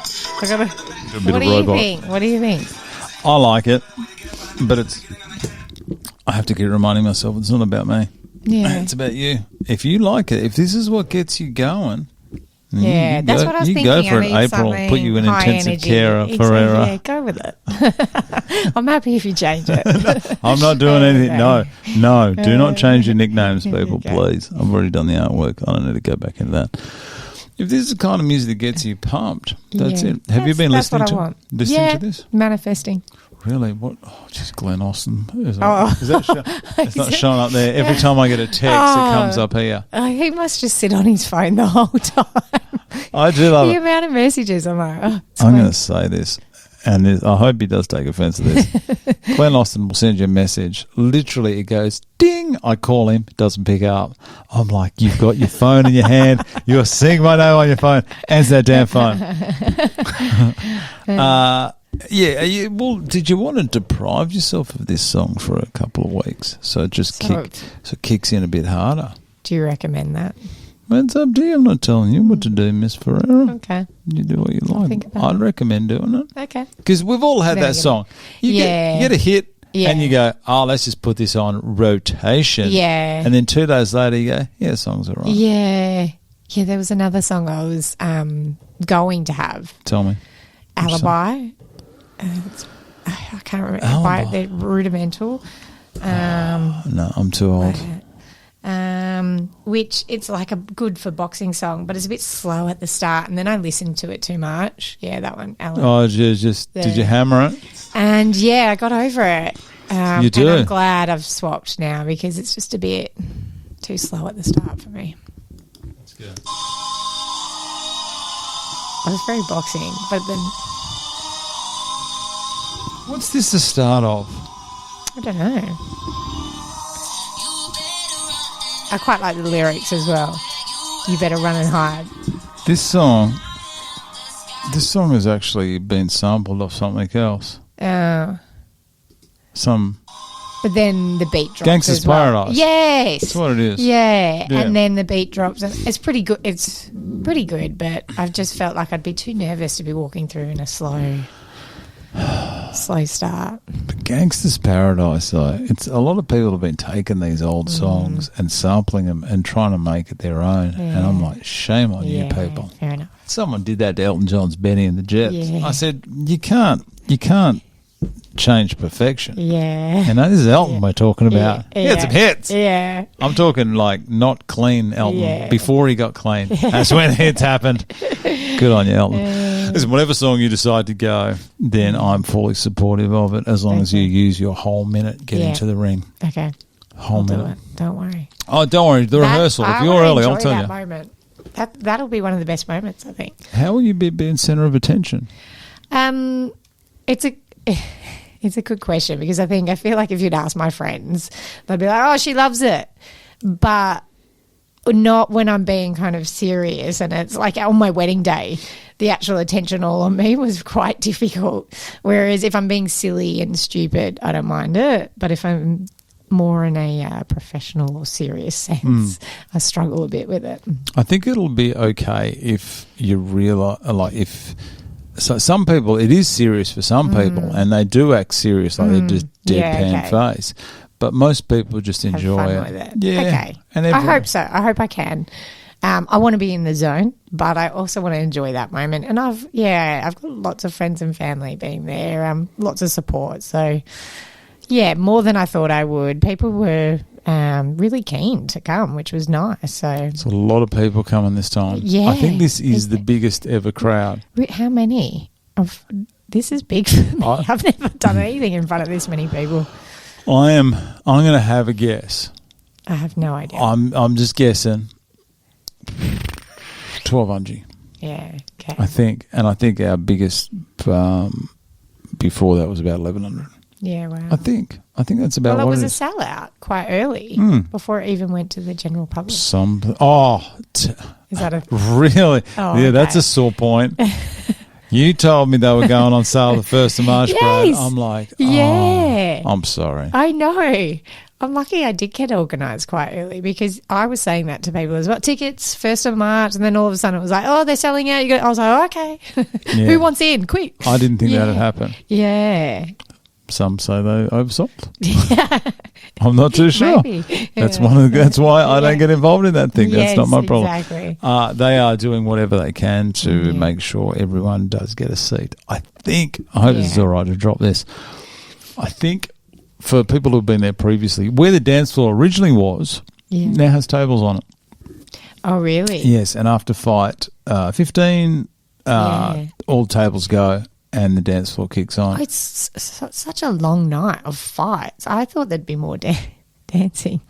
It goes so quick. Does it? Oh, it is. Oh, really? And the fact that you're going to be invested in every fight because it's your blue team. Yeah. And so it's the Reds. It flies. Okay. It is the quickest 7.5 hours. Really? Yeah, okay. And you do want it to last forever. Yeah. So it goes quick. And Glenn at that after party is a spectacle. Oh, I can imagine. It'd be wild. There was one, I did post it once and I was told, never do that again. Oh. And I got taken down. From Glenn? Right. What happens is, I hope it's all right for me to say this, Glenn. I'll say it. I don't care. Is that Brightside Live, the premier audiovisual company of Australia, is doing all the lights and the cameras, and they do like the Wildcats. They're a world class. Yeah, they're very good. And there's about 50 microphones around that place, and they've got the ability to isolate any microphone. Yeah, okay. Like, for example, so if we're walking in there and I had this microphone, then they could take just me. Yeah. In the end, CJ Rose, he's the MC for the night. Once again, it's a fantastic man. And Glenn walks around the end, said, thanks for everyone coming and all that, enjoy your night. And traditionally they've played the song Mr. Brightside by the Killers. Yeah. It's so loud in there, you can't hear you singing. So Glenn sang the whole song into the microphone, and it came through on one of these lines as clear as day. Oh, it was fantastic. It was so good. He didn't find it funny, though, especially when I put it up. I posted it. But, Glenn, he will help you enjoy the festivities on the dance floor. He loves the after party more than anyone. I can imagine. But those guys, well, you think they put in this much work. Yeah. They need to relate. Yeah, how definitely. Exhausted would they be after 15? Yeah. I know. Imagine yelling on the side for that many. I don't know how to do it. How do they do it? Yeah. I sit there and commentate 15 and I am done at the end of it. Too. Yeah. Anyway, it's going to be a spectacle, whatever happens. Yeah. And it'll be enjoyable. And I'm sure, I don't know, maybe you'll do it again. I don't think so. Just the one? One and done. One and done. One and done. Hopefully next year I can go watch someone. I think you'll appreciate it a lot more once you've done it. Yeah. My cousin said if I win, she'll do it next year. So I'm holding her to that. There's a lot of applicants. Yeah, I know. So how many applicants were there this year? Because for some reason I assumed that I got in because I must have been like the only 8 applicants that were submitted. Absolutely That's not. what I I've thought. got it in here somewhere. Where the hell is this thing? No, I can't find it. I think it is. Hang on, there it is. You'd be surprised at the amount of applicants, and it gets bigger every year. Wow. I heard in Mel's interview, you didn't share the number. But I'm not going to share the number. That was where I had my first realisation that, wow, I wasn't just the only one, only one of 8 that applied. No, it's and I believe that it's going to double for next year. Yeah. Because people now really do understand what it is. That's the number there. That's male and female? Yeah. Yeah, wow. So it's pretty high. But how many females are you able to field? Jeez, things I do. Hang on. Okay. Hang on. Is this taking its time? There we go. Lots. Yeah, wow. Geez, there is more than I thought. Yeah, okay. Well, how many is that? Yeah. That's heaps. Yeah. Oh. So that's 30 just straight up there. See how many pages this goes on. Okay. Yeah, see, so you were lucky to... Yeah. Oh, yeah, there we go. Yeah, there's really a lot. lucky. Wow. There's a lot.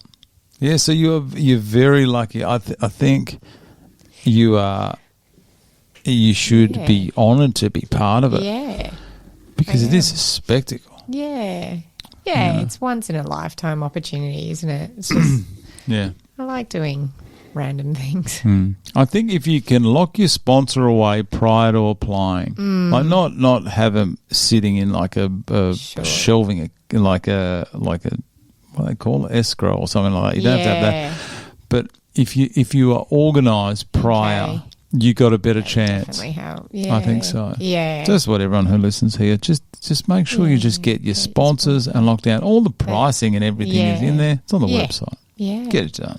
Get it done. Get it done. Maybe. Do it. What do you reckon if we had like 3 events, a Friday, Saturday, Sunday, 12 each night? Oh my goodness, too much. Oh, that is too much. Imagine how tired would be Imagine then. doing 3 in a row. I could interview all you people. Yeah. Drive me mad. Oh, Well, that's about it, mate. Thank you for having me. Geez, we have easily cracked 2 hours. Yeah, thank you. And thanks for coming in early. You are 17 days, 13 hours away from your boxing debut. The Gobsmack Perth Corporate Rumble. Major sponsors, Gobsmack, MVP.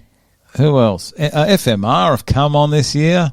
Studio 22, Counterbalance, Brightside Live. Hope I got everyone in there. Your Balance, Morgan Environmental. They're back again. Yeah. I did make... Who's the name of the guy? Dan. Is it Dan? He was there last time? Yes, he came to orientation. Oh, I think I spoke to him at the last event. Yeah. Because he was talking He's a to big Ben. supporter. He's got a front row table for him and his work team. Going to be vocal for Team I Dare You. Yeah. He's really sweet. He always pumps me up on social media, which is really nice. Good on. Yeah. Good on you. And the sponsors do. The sponsors make it all possible for you guys. So exactly. they need support as well. Yeah. Thank you very much for coming in today on a Wednesday. Hopefully I was full of life after not having much sleep. Good chat. 17 days out, mate. I want to wish you all the best for your last 2.5 weeks. 2.5 weeks. There's not much of training. I will see you I'll see you at rehearsals. I'll see you at training. I'll see you plenty of times before April 5 event. After the event, always open it up. If you want to come back in here for a bit of a chit chat, let us know how it goes. Just before your multitude of trips. Yeah. Just know that you're always welcome. Okay. Thanks for your time, buddy, and I'll see you at training. All right. Thanks. Bye.